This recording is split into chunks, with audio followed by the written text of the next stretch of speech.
கனிஷ்ட police உத்தியோகத்தர்களுக்காக நிர்மாணிக்கப்பட்ட Anuradhapura Rajarata சிசில விடுமுறை விடுதி police மா அதிபர் சட்டத்தரணி பிரியந்த வீரசூரிய தலைமையில் திறந்து வைக்கப்பட்டது.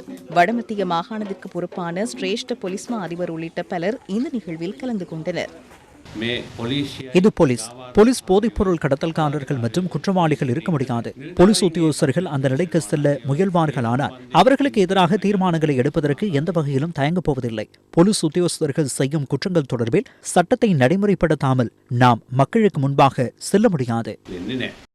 போலீஸ் சேவையில் நிலவுகின்ற வெற்றிடங்களை பூர்த்தி செய்வதற்காக சிவில் பாதுகாப்பு படையின் உறுப்பினர்கள் மேலதிகமாக இணைக்கப்படுவார்கள் எனவும் போலீஸ் மா அதிபர் தெரிவித்தார். நான் அமைச்சரவை அனுமதியை பெற்றேன். 350 உத்தியோகஸ்தர்களுக்கான விடுதிகளை எதிர்வரும் மாதத்திலிருந்து எமது உத்தியோகபூர்வ விடுதிகளுடன் இணைக்கப் போகின்றோம்.